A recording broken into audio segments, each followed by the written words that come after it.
ऐसे ही sign by cos को divide करेंगे तो 0/1 0 हो जाएगा, तो tan 0 डिग्री वैल्यू आ जाएगा। tan 30 डिग्री के लिए 1/2 को √3/2 से डिवाइड करेंगे तो 1/√3।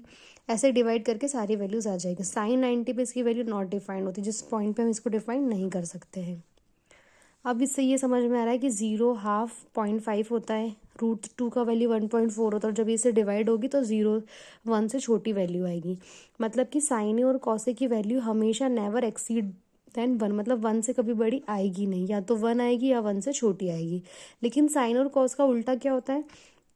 तो साइन का उल्टा होता है 1/कोसेक और कॉस का उल्टा है 1/सेक। अगर इसका रिवर्स हो जाएगा 0, 2/1, √2/1, 2/√3 और 1। इसलिए सेक और कोसेक की जो वैल्यू होती है हमेशा ग्रेटर देन 1 आती है। ये ऑब्जेक्टिव में पूछ लिया जाता है, तो ध्यान रखना। अब 8.2 का मैंने डायरेक्ट क्वेश्चन नंबर 3 स्टार्ट किया, फर्स्ट और सेकंड इजी। इसमें क्या करा है, क्वेश्चन दिया था cos 45 degree by sec 30 degree plus cosec 30 degree, इसको सॉल्व करना था, फाइंड द वैल्यू। तो इसमें कुछ नहीं है, cos 45 रख देंगे 1/√2, सेक 30 क्या हो जाएगा। तो देखो, जब भी सेक और कॉसेक आए तो सबसे पहले आपको इनके उल्टे सुना, हमें बेसिक टेबल याद रखनी, साइन कॉस टेन, साइन का उल्टा कॉस का उल्टा टेन का उल्टा हमें पता है क्या होता है। तो सेक 30 दिया, तो सेक 30 के पहले हम याद रखेंगे कि सेक cos 30 क्या होता है, तो cos 30 जो होगा उसका हम रिवर्स लिख देंगे।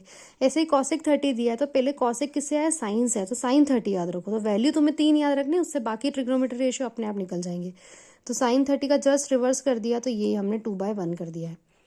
अब इसका एलसीएम लिया, ये क्रॉस मल्टीप्लाई हुआ, ऊपर वाला यहाँ एज इट इज आया, नीचे वाली टर्म का रेसिप्रोकल होकर ये आया, कैलकुलेशन करके ये आया है। अब क्या होगा कि अभी इसको हमें और सॉल्व करना पड़ेगा। तो जब भी डिनोमिनेटर में रूट वाली टर्म्स होती है तो हम उसको हटाने के लिए क्या करते हैं, रैशनलाइज करते हैं। रैशनलाइज करना मतलब क्या होता है, अगर डिनोमिनेटर का कर रहे हैं तो एज इट इज टर्म लिख दो, पर साइन अलग लिख दो। जैसे यहाँ प्लस था तो मैंने माइनस लिख दिया, ऊपर और नीचे माइनस लगा दिया। इनटू करना है, सेम टर्म का ऊपर और नीचे मल्टीप्लाई किया जाता है, बस साइन बदल दिया जाता है। अब √3 का इस पूरे में मल्टीप्लाई, और नीचे बना 2√2 + 2√6 मल्टीप्लाई बाय 2√2 - 2√6, इन दोनों का मल्टीप्लाई, और ऊपर भी मल्टीप्लाई करके हमने साथ में लिख दिया है। अब √3 का 2 से मल्टीप्लाई तो 2 ही आएगा, √3 × √2 √6, रूट वाली टर्म का मल्टीप्लाई हो गया। ऐसे ही 2 एज इट इज, और √3 × √6 √18। नीचे a + b माइनस b बन रहा था, a + b माइनस b होता है a² - b², तो 2√2 का होल स्क्वायर माइनस 2√6 का होल स्क्वायर। ऊपर से मैंने क्या करा था, 2√6 कॉमन लिया तो 1 - √3 बचा। इसका स्क्वायर करेंगे तो क्या होगा, तो 2 का स्क्वायर तो 4 हो जाएगा, लेकिन √2 का स्क्वायर तो 2 होता है। हमें पता है जब रूट वाली टर्म का स्क्वायर करते तो रूट कैंसिल हो जाता है और वही टर्म वापस आ जाती है। ऐसे √6 का स्क्वायर 6, √2 का स्क्वायर 2, इस तरीके से सॉल्व कर लिया।